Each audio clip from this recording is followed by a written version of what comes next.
The morning sun shone through the dome windows of New Geneva Colony as children ran to school, their laughter echoing through the clean streets. Kate Morrison watched them from her office window, remembering when she used to run down similar streets on Earth 30 years ago.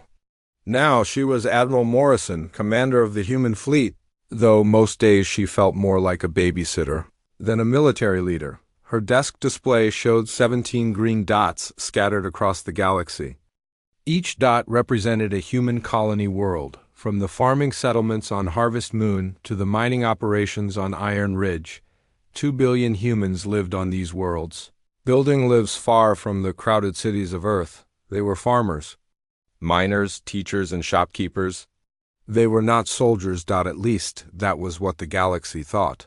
A soft chime announced an incoming message. The holographic image of Dr. Vincent Hayes appeared above her desk, his tired face showing the strain of another diplomatic meeting. Vincent served as humanity's representative to the Galactic Confederation, a job that required endless patience and a thick skin. How did it go today? Kate asked, though she could already guess from his expression. Vincent rubbed his temples. The usual. Commander Zex-Ka of the Zephyrian Empire made more jokes about human weakness. The Alteran delegate suggested we might be better suited for manual labor than space exploration. The crystalline representative didn't even bother to translate their comments, though I'm sure they weren't complimentary. Kate felt familiar anger rise in her chest, but she kept her voice calm. Any actual business? Trade negotiations for the Kepler's rest grain shipments. They want to cut our payment by 30%. When I protested, they reminded me that humans are lucky to have any place in galactic commerce at all. Vincent paused, looking directly at her through the hologram. Kate, sometimes I wonder if we're making a mistake. Maybe we should show them what we're really capable of. No, Kate said firmly. We stick to the plan. They think we're weak and harmless. Let them think that. It's better this way. Vincent nodded, though he didn't look convinced. I'll send you the full report. The Confederation is meeting again next week to discuss human limitations in space travel. They're considering restricting our expansion to 3 more worlds total. After Vincent's image faded, Kate stared at the colony dots on her display. The Confederation saw humans as the galaxy's newest species, barely 2 centuries out of their home system. To them, humanity was like a child learning to walk among giants. They had no idea that humans had been preparing for this moment for over 100 years. Her door chimed again. Come in, she called. A young officer entered and saluted. Admiral, we have reports from the outer colonies. Increased surveillance activity. Kate pulled up the reports on her main screen. Lisa Crawford, the administrator of Iron Ridge Colony, had noted more alien ships in their system over the past month. Similar reports came from Harvest Moon and 3 other colonies. The pattern was subtle but clear to someone who knew what to look for. What's the official explanation? Kate asked. Routine security patrols, according to Confederation Command. They say it's normal monitoring of human activities. Kate almost laughed. Normal monitoring? The aliens watched human colonies the way a farmer might watch chickens, making sure they stayed in their pen and didn't cause trouble. If only they knew what those chickens were really capable of. Thank you, Lieutenant. Dismissed. After the officer left, Kate activated her secure communication system. The encryption was so advanced that even the Confederation's best codebreakers couldn't crack it. That was because human encryption technology was about 50 years ahead of anything the galaxy had seen. The face that appeared on her screen belonged to Dr. Alan Torres, though his location was listed simply as classified. Kate knew he was deep underground on Earth in a facility that didn't appear on any official records. Alan, we're seeing increased surveillance on the outer colonies, she said without preamble. Alan's weathered face showed no surprise. I've been monitoring their communications. The Zephyrians are pushing for what they call preventive action against human expansion. They're convinced we'll become a threat if we're allowed to grow. How long do we have? Hard to say. Could be months, could be weeks. The Confederation is split. Some species want to limit us, others want to eliminate us entirely. The ethereal delegate seems to be the only one arguing for caution. Kate felt ice in her stomach. The ethereals were an ancient species, older than the Confederation itself. They rarely spoke in council meetings, but when they did, others listened. If they were urging caution, they might know something about humanity that the others didn't. What about the deep storage? She asked. Alan's expression grew grim. Everything is ready.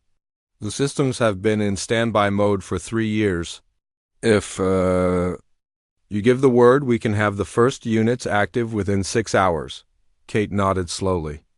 Deep beneath Earth's surface, in vaults that had been sealed for over a century, waited the remnants of humanity's darkest period.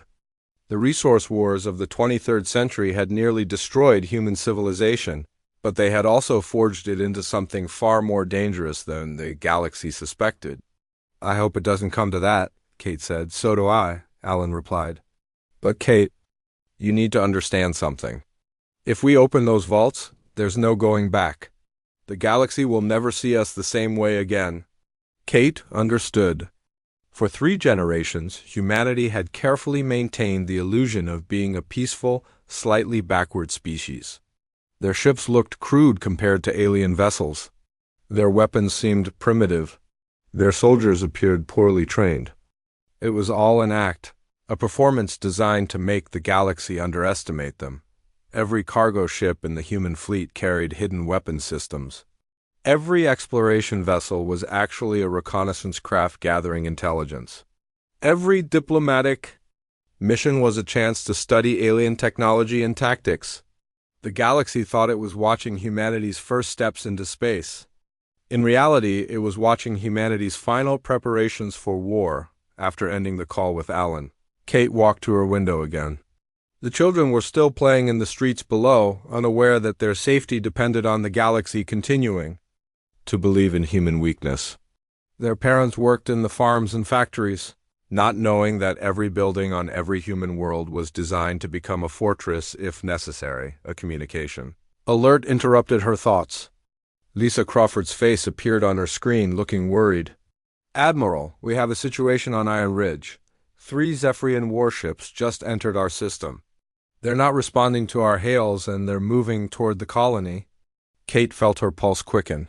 What about the mining platforms? Still operational, but the aliens are scanning everything. It's like they're looking for something specific. Kate made a decision that would have consequences beyond anything she could imagine. Lisa, I want you to activate Protocol 7. Tell your people it's a drill, but get them ready for evacuation procedures. Lisa's eyes widened. Protocol 7 was supposed to be used only in the most extreme circumstances. Admiral, are you sure? I'm sure. And Lisa? If those ships make any hostile moves, you contact me immediately. Don't try to handle it alone. After ending the call, Kate sat in her chair and stared at the colony display. 17 green dots, representing the hopes and dreams of 2 billion human beings. The galaxy saw them as helpless sheep, ripe for slaughter.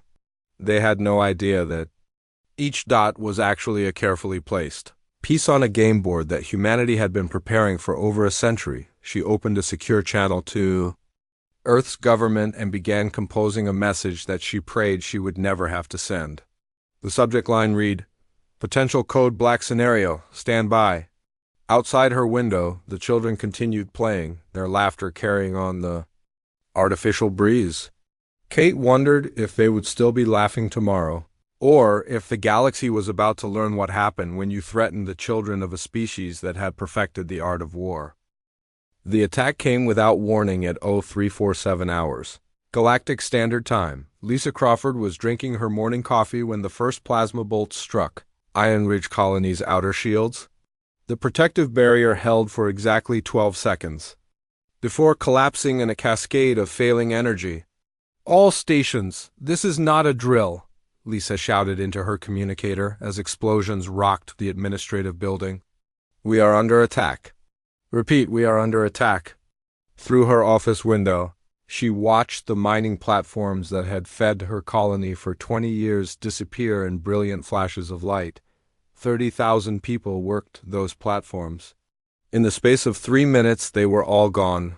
The Zephyrian warships hung in space like dark metal predators, their weapons glowing with deadly energy. They fired again and again, targeting the colony's life support systems, the schools, the hospitals. This was not a military strike. This was extermination. Lisa's hands shook as she activated the emergency broadcast system. Mayday, Mayday, this is Iron Ridge Colony. We are under attack by Zephyrian forces. They are targeting civilians. Request immediate assistance. Her message reached Admiral Morrison on Earth 20 minutes later. By then, Iron Ridge was a smoking ruin, its domes cracked open like broken eggs. The few survivors huddled in underground shelters, listening to the sounds of their world dying above them. But Iron Ridge was not alone. Captain Don Walsh was 3 days out from Kepler's Rest when the attack began there. His cargo ship, Mercy's Dawn, was carrying medical supplies to the colony when his sensors detected massive energy signatures in the system.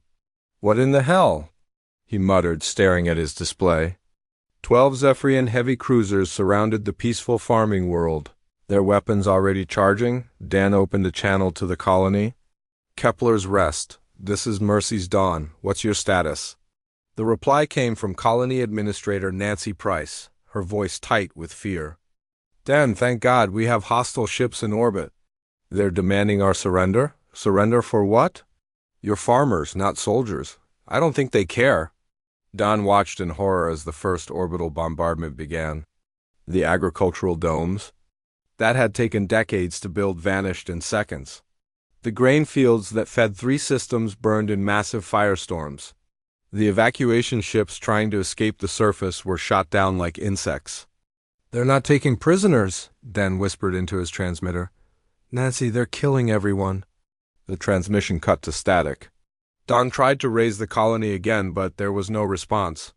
Where Kepler's Rest had been, only smoke and fire remained. His ship was too small to fight, too slow to run. All he could do was record what he saw and pray the message would reach Earth.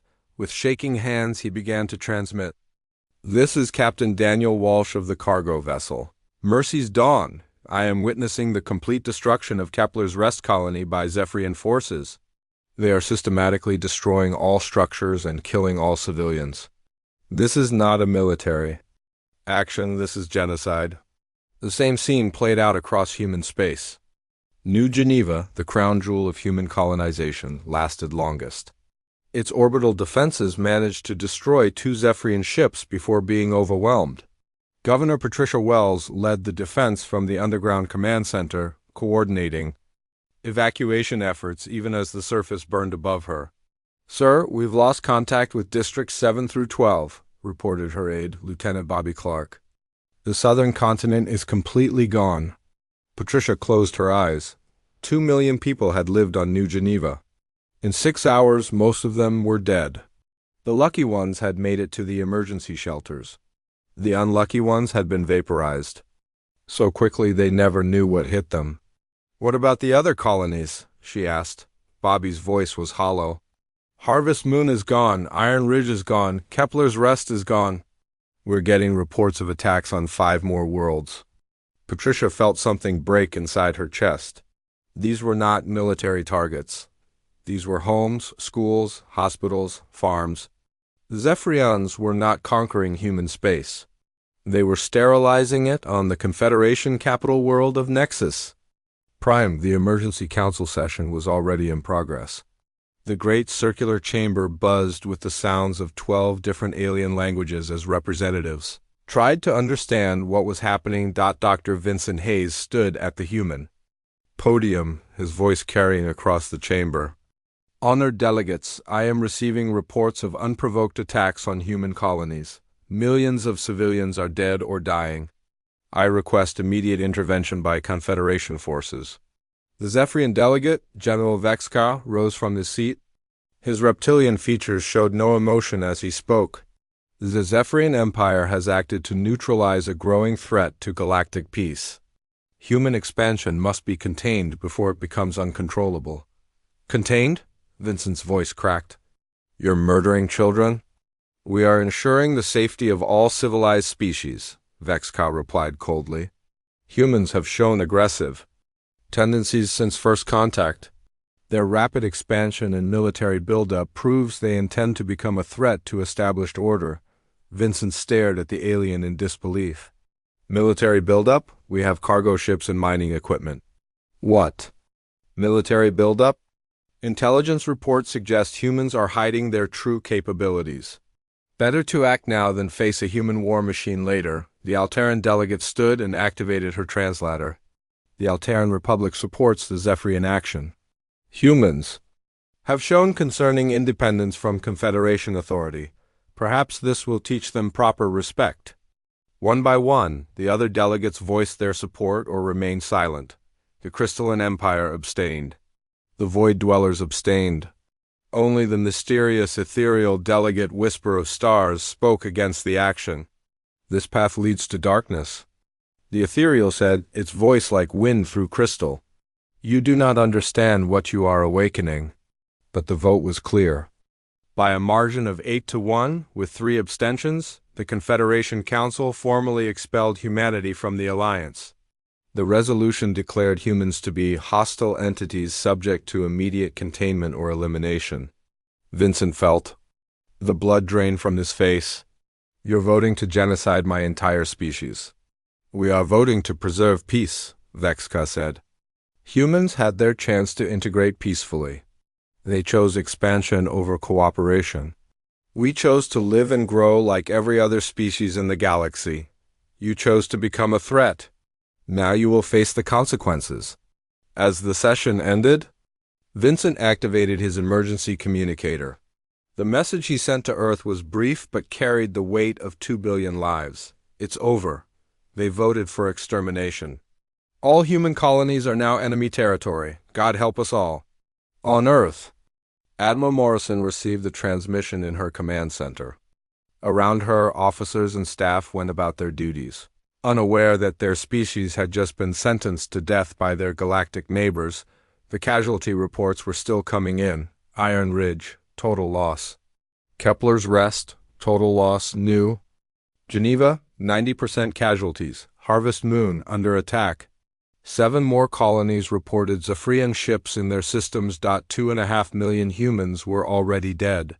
More would die within hours. The galaxy had chosen to solve the human problem through mass murder. Morrison walked to her secure communication station and entered a code she had hoped never to use. Deep beneath her feet, automated systems began to activate. Warning lights flashed in facilities that had been dark for over a century.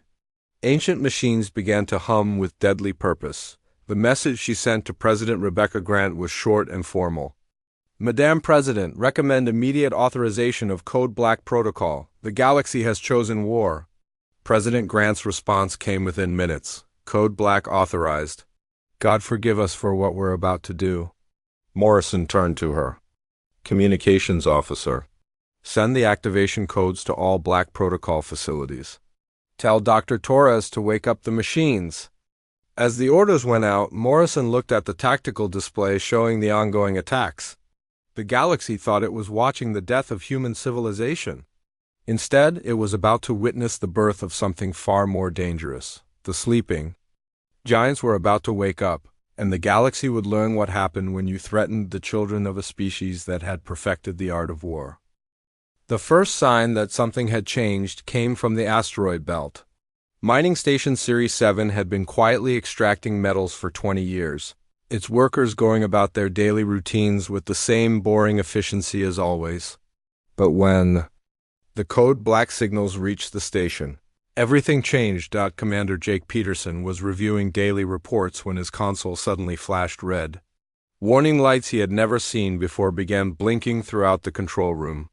His assistant, Maria Santos, looked up from her desk with confusion. Jake, what's happening? The main computer is asking for authorization codes I've never heard of. Jake stared at the screen. The words Black Protocol activated pulsed in red letters. Below them, a message appeared. Authorization required for weapon systems activation. Weapons systems? Maria asked. This is a mining station. Jake had been told when he took this job that some areas of the station were off-limits for safety reasons. He had assumed they contained dangerous mining equipment. Now he was beginning to understand that the truth was very different. He entered the codes that had been given to him years ago, codes he was told to use only in the most extreme emergency. The computer accepted them immediately. Throughout the station, blast doors began opening. Sections that had been sealed for decades revealed their contents. Where Jake had expected to find or processing equipment, he found rows of sleek black missiles. Where he thought there were storage bays, he found weapon systems that looked like nothing in the official catalogs. "My God," Maria whispered, "we're not a mining station. We're a weapons platform." The same thing was happening throughout the solar system. On Mars, the agricultural dome suddenly split open, revealing massive shipyards filled with warships. The research stations on Europa began launching fighters that moved with predatory grace. Hidden bases on moons and asteroids shed their peaceful disguises and showed their true purpose. Dr. Alan Torres stood in the deepest facility on Earth, watching centuries of preparation finally activate. The chamber around him stretched for miles, in every direction, filled with machines that had been waiting in silence since the end of the resource wars. Now they were coming to life. "Prometheus system online," announced a voice that seemed to come from everywhere at once. Awaiting final authorization. Alan took a deep breath.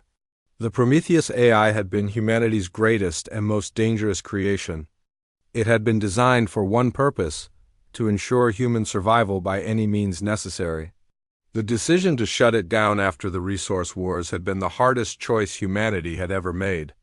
"Authorization confirmed," Alan said. "Prometheus, you are activated for Code Black Protocol." "Acknowledged, Dr. Torres. I have been monitoring galactic communications. The Zephyrian Empire has initiated genocide against human colonies." Calculating appropriate response. The AI's voice was calm, almost pleasant. That somehow made it more terrifying. Alan remembered the old stories about Prometheus, how it had ended the resource wars by making them too costly to continue. Now it would do the same thing to the galaxy. "Prometheus, remember the protocols. Minimum necessary force. Protection of human life is the primary objective." "Understood, Dr. Torres. However, I must note that the current threat level requires significant response. The enemy has chosen total war. I recommend we give them exactly what they asked for." Throughout human space, the hidden truth was revealing itself. Captain Helen Brooks received new orders while her cargo ship was docked at a supply station. The orders told her to report to Bay 94, a section of the station she had never seen before. When she arrived, she found herself looking at a warship unlike anything in the official fleet. It was smaller than the alien dreadnoughts, but moved with deadly purpose. Its black hull seemed to absorb light rather than reflect it.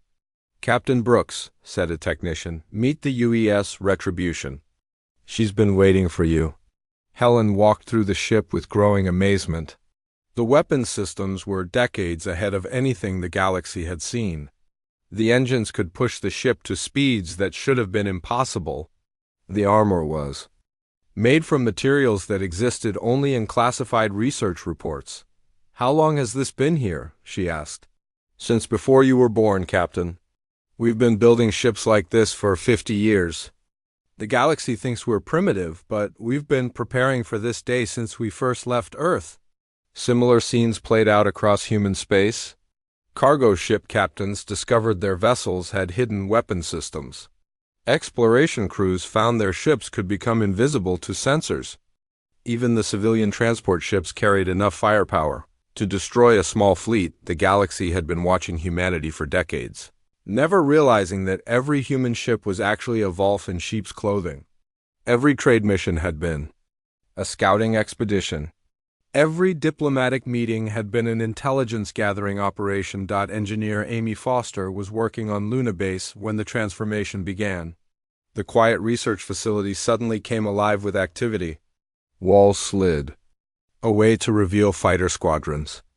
Laboratory equipment folded back to show missile launchers. The peaceful moon base became a fortress. "Amy, get to the command center," called her supervisor, Dr. Rick Coleman. "We need all hands for the awakening." Amy ran through corridors that were reshaping themselves around her. The base's true layout was being revealed for the first time in decades. Where she had seen storage rooms, she now saw armories. Where she had seen research labs, she now saw war rooms. In the command center, dozens of screens showed the same scene playing out across human space. The peaceful facade was falling away, revealing the military machine that had been hidden underneath. "We've been living a lie," Amy whispered. "No," Dr. Coleman corrected her. "We've been living a cover story. Everything we've done for the past 50 years has been preparation for this moment." The Zephyrian Empire was beginning to realize that something was wrong. Their intelligence networks, which had been monitoring human activities for years, suddenly went silent. Ships that had been easy to track disappeared from sensors.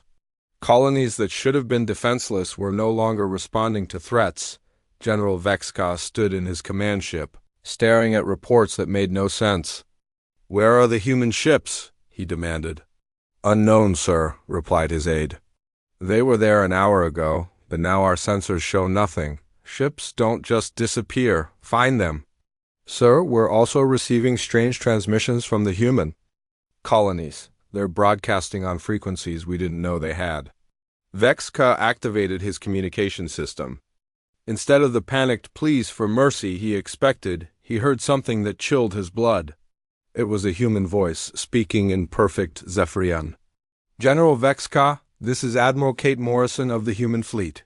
You wanted to see what monsters look like. Congratulations, you're about to meet them." The transmission cut off, leaving Vexka staring at his screen in disbelief. Humans didn't speak Zephyrian. They barely understood their own technology.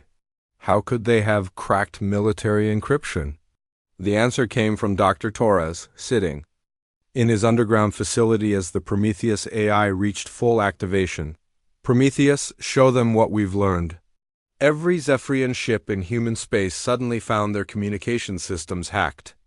Their secure channels began broadcasting footage of the colony attacks, but now the messages ended with new content. Images of human children running from burning buildings were followed by technical specifications of Zephyrian ships. Video of destroyed hospitals was followed by the home addresses of Zephyrian military officers. "You bombed our schools?" said a voice that seemed to come from their own computers. "You killed our children. You voted to exterminate our species. Did you really think we would just accept that?"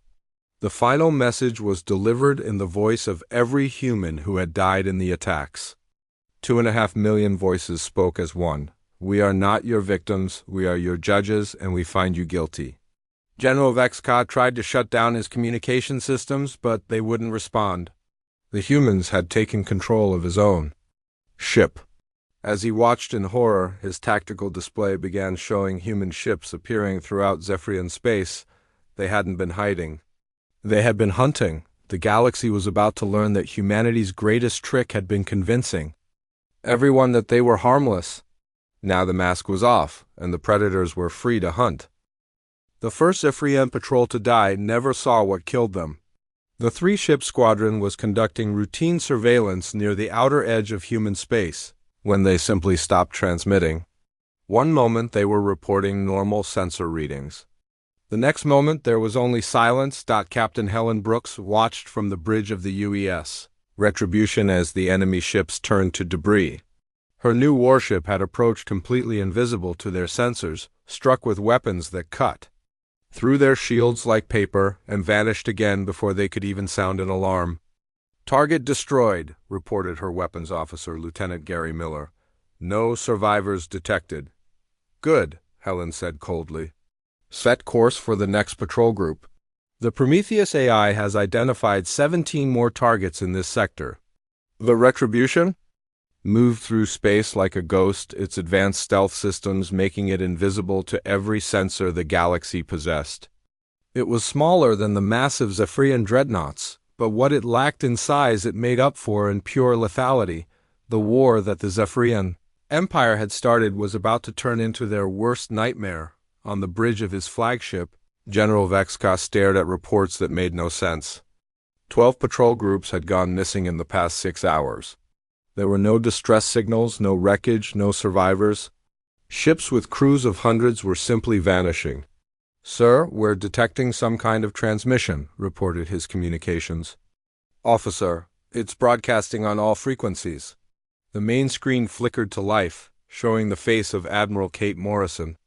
Behind her, the bridge of a human warship hummed with deadly efficiency. Vexka had expected to see fear in her eyes. Instead, he saw something that made his blood run cold: satisfaction. "General Vexka," Kate said, her voice carrying clearly across space, "I thought you should know that we've begun returning your gift. You sent death to our colonies.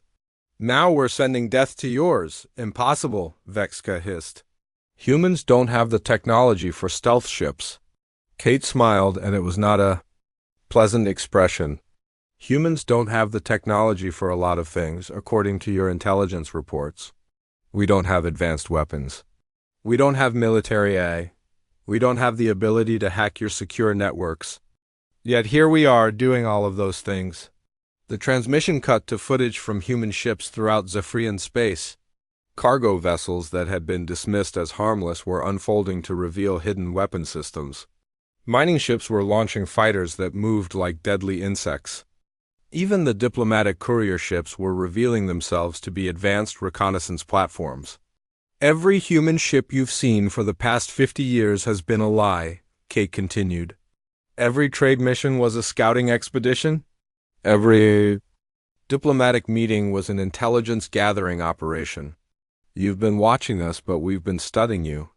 Commander Paul Taylor led the first boarding action against a Zephyrian supply depot. His team wore armor that made them look like walking tanks, each suit packed with enough firepower to level a city block.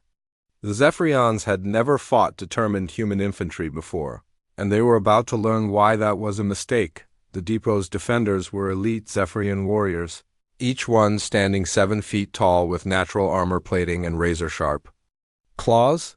They had conquered dozens of worlds with these advantages. Against humans in powered armor, they lasted exactly 4 minutes. Paul's suit moved with mechanical precision, his weapons targeting systems tracking multiple enemies simultaneously. The plasma rifle in his hands fired bursts of energy hot enough to melt steel. When ammunition ran low, the suit's built-in weapon systems took over. "Depot secured," he reported to the Retribution. "All enemy forces eliminated. No human casualties." "Copy that, Commander." "Proceed to the next target." The Zephyrians had trained to fight other aliens, species that relied on size and strength, and natural weapons. They had never faced humans who turned war into a science, who built machines to make themselves stronger and faster and deadlier than any biological creature could be. The Prometheus AI revealed its true power as the battle expanded. It didn't just coordinate human forces. It invaded every computer system the Zephyrians possessed. Their military networks became weapons against them. Their own communication systems began broadcasting human propaganda. Dr. Alan Torres watched from his underground facility as Prometheus conducted a war unlike anything the galaxy had ever seen. The AI didn't just win battles. It won them with such overwhelming efficiency that the enemy lost hope. "Prometheus status report," Alan requested. "Zephyrian. Military effectiveness has decreased by 67% in the past 8 hours, the AI replied calmly. "Their command structure is collapsing as senior officers are eliminated faster than they can be replaced. I estimate complete military defeat within 48 hours. "What about civilian casualties?" "Minimal. I'm targeting only military assets and infrastructure. However, I must note that the Zephyrian military doctrine does not make the same distinction regarding human civilians." Alan understood the implications. The Zephyrians had chosen to target human children and hospitals. Prometheus was choosing to limit itself to military targets. It was showing more mercy than the enemy deserved. Engineer Amy Foster found herself assigned to a human ship she had never seen before, the UES Vengeance. The vessel was a mobile command center, coordinating attacks across 3 star systems simultaneously. Every screen showed another Zephyrian defeat. "How long have we been preparing for this?" she asked Captain Jennifer Wright, the ship's commander. Since the day we first met aliens, Jennifer replied. The moment we learned we weren't alone in the universe, we started planning for the possibility that our neighbors might not be friendly. Amy watched as human ships appeared and disappeared like phantoms, striking at targets the enemy thought were secure. Each attack was perfectly coordinated, each strike designed for maximum effect. It wasn't just superior technology. It was superior planning. The Zephyrians think like conquerors, Jennifer explained. They see war as a way to prove their strength. Humans think like survivors. We see war as something that must be won as quickly and completely as possible. On the Confederation capital world, an emergency session was being held in the Great Council Chamber. Representatives from 12 species watched in growing horror as reports came in from Zephyrian space. The species they had dismissed as primitive was systematically destroying one of the galaxy's most powerful military forces. This is impossible, declared the Altaran delegate. Human technology is centuries behind ours. Dr. Vincent Hayes stood at the human podium, but his demeanor had completely changed. Gone was the humble representative begging for scraps. In his place stood someone who spoke with quiet authority. You made several errors in your assessment, Vincent said calmly. First, you assumed that what we showed you was all we had. Second, you assumed that being peaceful meant being weak. Third, you assumed that we would accept genocide quietly. Your species will be destroyed for this aggression, threatened the crystalline representative. Vincent almost laughed. Aggression? You voted to exterminate us yesterday. We're simply defending ourselves. The fact that we're better at it than you expected is not our fault. The ethereal delegate, Whisper of Stars, finally spoke. We tried to warn you. We told you that humans were not what they seemed. We have observed them longer than any of you, and we knew this day would come. What? Did you know? Demanded the Altaran. We knew that humans are the first species we have encountered that learned to make war into an art form. They fought wars for thousands of years before they reached space. They didn't join the galaxy as students. They joined as teachers, waiting to see if anyone would force them to give a lesson. General Vexka's flagship shuddered under repeated impacts as human ships materialized around it. His shields were failing, his weapons couldn't target the attackers, and his crew was in full panic. Surrender? Came a transmission from the human fleet. Your war is over, Vexka looked at his tactical display. 3/4 of his fleet was gone. His home world was under siege. His empire was crumbling. The humans had turned his genocidal war into their victory in less than 3 days. For the first time in his life, the proud Zephyrian general felt something he had never experienced before: fear. The war lasted exactly 72 hours and 14 minutes. When it ended, the Zephyrian Empire no longer existed as a military power. Admiral Kate Morrison stood on the bridge of the UES Vengeance, watching the final Zephyrian fleet surrender. In orbit around their homeworld. Below them, the planet that had been the center of a proud warrior empire was now surrounded by human ships. The hunters had become the hunted. Admiral, we're receiving a transmission from the Zephyrian government, reported her communications officer. Kate nodded. Put it through. The face that appeared on her screen belonged to General Vexka, but he looked nothing like the proud warrior who had ordered the genocide of human colonies 3 days ago. His scales were pale, his eyes showed defeat, and his voice shook as he spoke. Admiral Morrison, I am authorized to negotiate terms of surrender. Kate studied him for a long moment. This was the being who had laughed about human weakness, who had called the murder of children a necessary action. Now he was begging for mercy from the species he had tried to exterminate. General, 3 days ago you stood before the Galactic Confederation and voted to destroy my species. You called us weak, you said we needed to be contained. You ordered the bombing of our schools and hospitals. Kate's voice was calm, but her eyes were ice cold. Tell me, General, do we still seem weak to you? Vexka could not meet her gaze. No, Admiral, we were wrong. Yes, you were. You had mercy once, General. We offered you peace, trade, friendship. We showed you only what we wanted you to see, and you chose to interpret our restraint as weakness. When you could have had us as allies, you chose to make us your enemies. The transmission was being broadcast across the galaxy. Every species in the Confederation was watching as the mighty Zephyrian Empire, which had conquered dozens of worlds, begged for mercy from the humans they had tried to exterminate. What are your terms? Vex-Ka asked quietly. Kate looked at the planet below, thinking of the 2.5 million humans who had died in the initial attacks. Complete military disarmament. All weapons facilities destroyed or converted to civilian use. All military personnel to be retrained for peaceful occupations. Your government will be restructured under human oversight. And our people will be protected? Unlike you, General, we don't wage war on civilians.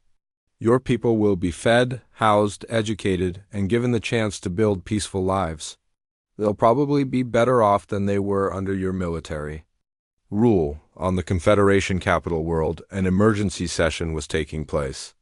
The Great Council chamber buzzed with panic as representatives tried to understand what had just happened. In 3 days, one of the galaxy's most powerful empires had been completely destroyed by a species they had considered primitive. Ambassador Patricia Wells stood at the human podium, but her role had completely changed. She was no longer a representative, begging for acceptance. She was speaking for the galaxy's newest superpower. Honored delegates, she began, though her tone suggested she found little honor in the assembly. The human species wishes to address this council regarding recent events.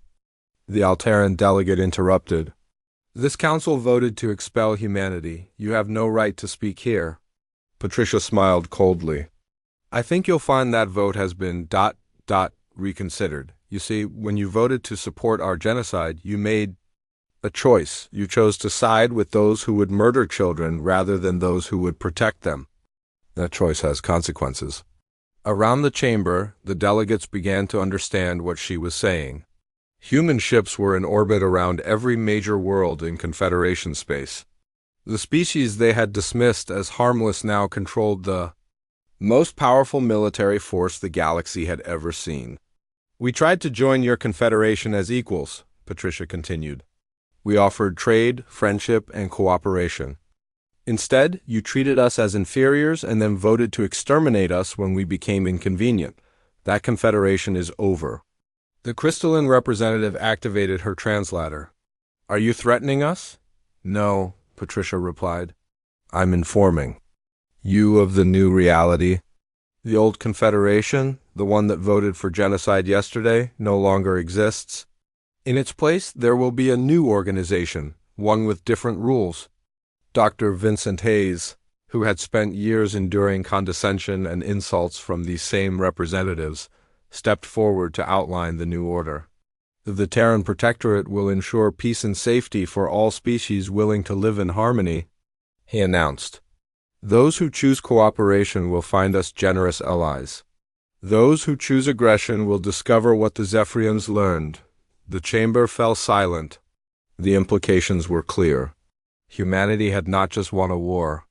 They had seized control of the entire galaxy in less than a week. Dr. Alan Torres supervised the systematic dismantling of the Zephyrian war machine from his underground facility.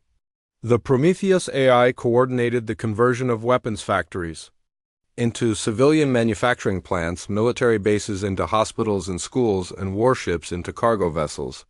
Prometheus, status on the reconstruction efforts, he requested. All major military installations have been neutralized or converted. Zephyrian civilian infrastructure is being upgraded to human standards. Food distribution networks are operating at 97% efficiency. Medical care has been extended to previously underserved populations. Alan nodded with satisfaction. The Zephyrians had ruled through strength and fear. Humans would rule through competence and protection. It was a better system for everyone. What about the other species? 17 governments have formally requested inclusion in the Terran Protectorate. 4 are still deliberating. Only the Void Dwellers have explicitly refused, but they rarely interact with other species anyway. Captain Helen Brooks found herself assigned to patrol duty around former Zephyrian worlds. Her mission was to protect the very people her species had been at war with days before. It felt strange, but she understood the logic. "Captain," reported her weapons officer, "we're detecting pirates in this system. They're attacking a civilian transport." "Battle stations," Helen ordered. "It doesn't matter what species they're attacking. Civilians are under our protection now." The UES Retribution dropped its stealth systems and moved to intercept. The pirates, seeing a human warship, immediately tried to flee. They had heard what happened to those who threatened people under human protection. The fight lasted less than a minute. The pirates were either destroyed or captured, and the civilian transport was escorted safely to its destination. The crew sent grateful messages in their own language, thanking the humans who had saved them. This was the new reality. Humanity had become the galaxy's protector, whether the galaxy wanted it or not, on New Geneva, now rebuilt with advanced human technology. Governor Patricia Wells watched children play in streets that had been ash and rubble a week ago. The reconstruction had been incredibly fast, using methods that impressed even human engineers. "The kids don't seem traumatized," observed Dr. Maria Santos, the colony's new head of psychology. "They're resilient," Patricia replied. "Besides, they know they're safe now. They've seen what happens to anyone who threatens them." Above them, human warships patrolled the space around every colony. The message was clear to anyone watching. These people were under protection. The kind of protection that could destroy empires, the ethereal delegate, Whisper of Stars, requested a private meeting with Admiral Morrison. They met on the neutral ground of an abandoned space station, two representatives of very different species. "You have done what we thought impossible," the ethereal said. "You have brought peace to the galaxy through strength." "We brought peace because we had no choice," Kate replied. "Your confederation chose war, we simply finished it, and now?" Kate looked out at the stars, thinking of all the worlds now under human protection. "Now we make sure it never happens again. We'll watch over the galaxy whether it wants us to or not. Because apparently, left to yourselves, you choose genocide." Whisper of Stars was quiet for a long moment. "We are fortunate that your species values life more than conquest." "Yes," Kate said simply, "you are." The galaxy had learned a hard lesson. The species they had dismissed as weak and primitive was actually the most dangerous force they had ever encountered, but they were also the most protective. Under human rule, there would be peace, there would be prosperity, there would be safety, whether they wanted it or not.